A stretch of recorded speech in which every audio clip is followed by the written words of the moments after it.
اور نیک کام کرتے ہیں، یعنی وہ مسلمان صرف ایمان لائے ہی نہیں بلکہ نیک کام بھی کرتے ہیں، نماز روزہ وغیرہ بھی کرتے ہیں، تو ہم انہیں جنتوں میں داخل کریں گے جن کے نیچے نہریں جاری رہیں گی، اس میں وہ ہمیشہ رہیں گے، ان کے لیے وہاں پاکیزہ بیویاں ہوں گی اور ہم ان کو بہت گھنے سائے میں داخل کریں گے۔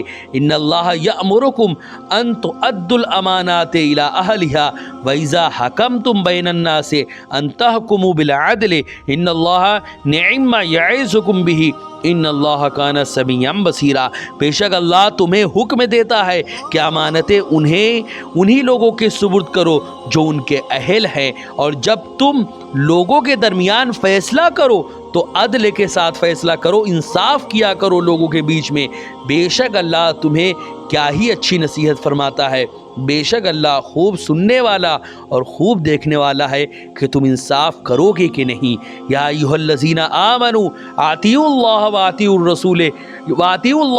الرسول واولی الامر منکم فإن تنازعتم فی شیء فردوہ الی اللہ والرسول ان کنتم تؤمنون باللہ والیوم الآخر ذالک خیر واحسن تاویلا۔ حضرات محترم، اس میں اللہ رب العزت نے یہ واضح کر دیا کہ اے ایمان والو، اللہ کی اطاعت کرو اور رسول اللہ صلی اللہ علیہ وسلم کی اطاعت کرو، اور اپنے میں سے اہل حق صاحبان امر کی یعنی اولیاء کرام کی اطاعت کرو، اپنے شیخ کی اطاعت کرو۔ پھر اگر کسی مسئلے میں جیسے اب اولیاء کرام کی اطاعت کرو، اسی طرح علماء کرام کی اطاعت کرو، اپنے شیخ کی اطاعت کرو۔ پھر اگر کسی مسئلے میں تم باہم اختلاف کرو تو اسے حتمی فیصلے کے لیے اللہ و رسول کی طرف لوٹا دو۔ اگر تم اللہ پر اور قیامت کے دن پر ایمان رکھتے ہو تو یہی تمہارے حق میں بہتر اور انجام کے لحاظ سے بہت اچھا ہے۔ حضرات محترم، یہ قرآن مقدس کا ٹرانسلیشن تھا جو ابھی آپ نے سمجھا۔ اب ہم انشاءاللہ عز و جل اس کی ایکسپلینیشن اور اس کی تشریح کے بارے میں جانیں گے کہ آخر اللہ نے ان آیتوں میں ہم سے کیا فرمایا ہے۔ حضرات محترم، مذکورہ آیات میں اللہ رب العزت نے فرمایا کہ آپ نے ان لوگوں کو نہیں دیکھا جنہیں آسمانی کتاب سے حصہ دیا گیا، وہ جنت اور جہنم ان تمام چیزوں کے معاملے میں الگ ہی اپنی رائے رکھتے ہیں۔ وہ آسمانی کتاب سے جس کو حصہ دیا گیا وہ جبت اور طاغوت پر ایمان لاتے ہیں، اور کافروں کے متعلق کہتے ہیں کہ یہ لوگ ایمان والوں کی بنسبت زیادہ سیدھے راستے پر ہے۔ حضرات محترم، جبت اور طاغوت کا مطلب آخر کیا ہے وہ آپ سمجھیں۔ ہر وہ چیز جس کی اللہ کے سوا عبادت کی جائے وہ جبت ہے۔ اسی طرح عطیہ نے حضرت ابن عباس رضی اللہ تعالیٰ عنہما سے روایت کیا کہ جبت سے مراد بت ہیں اور طاغوت سے مراد بتوں کے ترجمان ہیں جو بتوں کے سامنے بیٹھے ہوئے ہوتے ہیں، یعنی پجاری، اور بتوں کی طرف منسوب کر کے لوگوں سے جھوٹی اور من گھڑت باتیں بیان کرتے ہیں تاکہ لوگوں کو گمراہ کرے۔ حضرت عمر نے فرمایا جبت سے مراد جادوگر ہیں اور طاغوت سے مراد شیطان ہیں۔ اسی طرح مجاہد نے کہا کہ طاغوت سے مراد وہ شیطان ہے جو انسان کی صورت میں آتا ہے اور لوگ اس کے پاس اپنے مقدمات پیش کرتے ہیں۔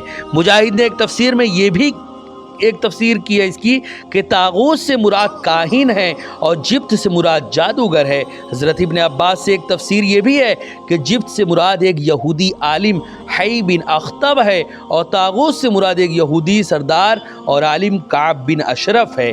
حضرات محترم، امام رازی نے بیان کیا کہ حی بن اخطب اور کعب بن اشرف یہ چند یہودیوں کے ساتھ مکہ گئے۔ وہ رسول اللہ صلی اللہ علیہ وسلم کے خلاف جنگ کرنے کے لیے کفار قریش کو اپنا حلیف بنانا چاہتے تھے۔ قریش نے کہا تم اہل کتاب ہو اور ہماری بنسبت تم محمد کے زیادہ قریب ہو، ہم تمہاری بات پر اس وقت تک اعتبار نہیں کریں گے جب تک تم ہمارے بتوں کو سجدہ نہیں کرو گے تاکہ ہمارے دل مطمئن ہو جائے۔ سو انہوں نے بتوں کو سجدہ کر لیا، اس لیے اللہ تعالیٰ نے فرمایا بعض اہل کتاب جبت اور طاغوت پر ایمان لاتے ہیں۔ پھر ابو سفیان نے پوچھا یہ بتاؤ کہ ہم زیادہ ہدایت کے طریقے پر ہیں یا محمد؟ تو کعب نے پوچھا کہ محمد کیا کہتے ہیں؟ قریش نے کہا وہ کہتے ہیں کہ صرف ایک خدا کی عبادت کرو، بتوں کی عبادت نہ کرو، اور انہوں نے اپنے باپ دادا کے دین کو ترک کر دیا اور لوگوں میں جدائی ڈال دی ہے۔ کعب نے پوچھا اور تمہارا دین کیا ہے؟ انہوں نے کہا ہم بیت اللہ کے محافظ ہیں، حجاج کو پانی پلاتے ہیں، مہمان نوازی کرتے ہیں اور قیدیوں کو ہم چھڑاتے ہیں۔ تو کعب بن اشرف نے کہا کہ تم زیادہ ہدایت یافتہ ہو۔ اس وقت یہ آیت نازل ہوئی اور یہودی اہل کتاب کافروں کے متعلق کہتے ہیں کہ یہ زیادہ ہدایت یافتہ ہے۔ حضرات محترم، آگے اللہ رب العزت نے فرمایا کہ یہی وہ لوگ ہیں جن پر اللہ نے لعنت کی، اور جس پر اللہ لعنت کرے اے مخاطب تو اس کا ہرگز کوئی مددگار نہیں پائے گا۔ حضرات محترم، چونکہ یہودیوں نے بت پرستوں کو موحدین پر فضیلت دی تھی، اس لیے اللہ رب العزت نے ان پر لعنت فرمائی، اور اللہ کی لعنت کا مطلب یہ ہے کہ ان کو اللہ کی رحمت سے بالکلیہ دور کر دیا جائے، اور یہ ان پر دنیا میں لعنت ہے، جہاں کہیں بھی ہوں لعنتی رہیں گے، اور آخرت میں ان پر زیادہ لعنت ہوگی، جس دن کوئی شخص کسی کافر کے کام نہیں آئے گا، اس کے برخلاف مومنوں کو اللہ کا قرب حاصل ہوگا۔ حضرات محترم، یہود کے بخل کی مذمت میں اللہ نے فرمایا کہ یا ان کا ملک میں کوئی حصہ ہے، اگر ایسا ہوتا تو یہ لوگ جو ہیں کسی کو بھی تل کے برابر بھی کوئی چیز اس میں سے نہیں دیتے۔ حضرات محترم، یہاں سے یہودیوں کی برائیوں کا بیان شروع کیا گیا ہے کہ یہودی آخر کیسے تھے۔ اس آیت کا معنی یہ ہے کہ ان کا ملک میں کوئی حصہ نہیں ہے۔ یہودی کہتے تھے کہ آخر زمانے میں ملک ان کی طرف لوٹ آئے گا۔ اس آیت میں ان کے اس دعوے کا رد ہے۔ یہ بھی ہو سکتا ہے کہ ملک سے مراد نبوت ہے، یعنی ان کے لیے نبوت سے کوئی حصہ نہیں ہے، حتیٰ کہ لوگوں پر ان کی اطاعت اور اتباع لازم ہو۔ پہلی تفسیر زیادہ مناسب ہے، کیونکہ اس کے بعد کہ جملہ کے ساتھ ربط ہے، کیونکہ اگر ان کا ملک ہوتا یا اس میں ان کا کچھ حصہ ہوتا تو یہ لوگوں کو تل کے برابر بھی کوئی چیز نہ دیتے، یعنی ضرورت مندوں کو کچھ نہ دیتے۔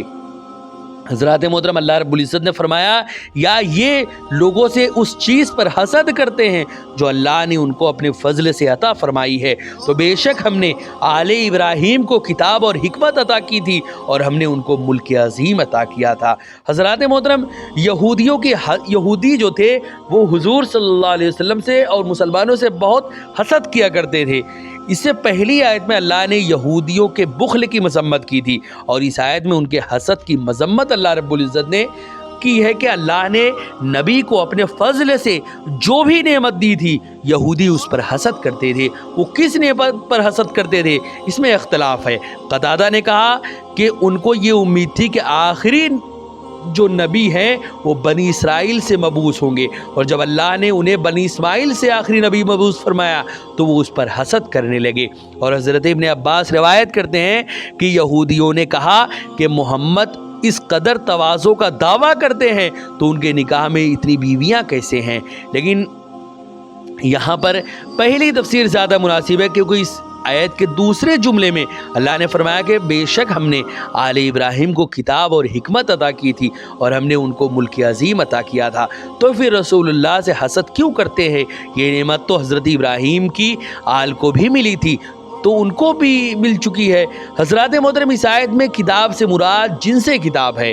اسی طرح امام ابو داؤد نے سنن میں اور امام بیہقی نے شعب الایمان میں حضرت ابو ہریرہ سے روایت کیا، حضور صلی اللہ علیہ وسلم نے فرمایا حسد کرنے سے بچو، کیونکہ حسد نیکیوں کو اس طرح کھا جاتا ہے جس طرح آگ لکڑیوں کو کھا جاتی ہے۔ حسد کا مطلب ہوتا ہے جلن۔ کسی کا گھر بہت اچھا بن رہا ہے، آپ جلنے لگیں، یہ حسد ہے کہ بتاؤ کہ کہاں سے یہ پا رہا ہے جو اتنا بنوا رہا ہے، کہاں سے اتنی اچھی گاڑی اس نے لے لی، کہاں سے اتنا اچھے سے یہ کھا پی رہا ہے، کیسے اتنی اچھے سے یہ زندگی گزار رہا ہے۔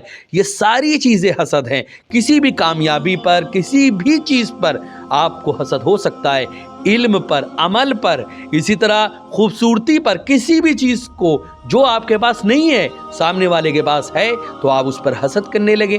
جبکہ اللہ رب العزت جو انسان جس کے لائق ہوتا ہے اسی کو اللہ رب العزت وہ نعمتیں عطا فرماتا ہے، اور اللہ رب العزت ذرہ برابر بھی کسی پر ظلم نہیں کرتا۔ اللہ کسی کو دے کر آزماتا ہے اور کسی سے لے کر آزماتا ہے، اسی لیے ہمیشہ انسان کو صبر کے دامن کو پکڑ کر چلنا چاہیے۔ حضرات محترم، اسی طرح امام ابن جریر اور امام ابن حاتم نے اس آیت کی تفسیر میں سدی سے روایت کیا کہ ملک عظیم سے مراد عورتوں سے نکاح ہے۔ جب حضرت داؤد علیہ السلام کی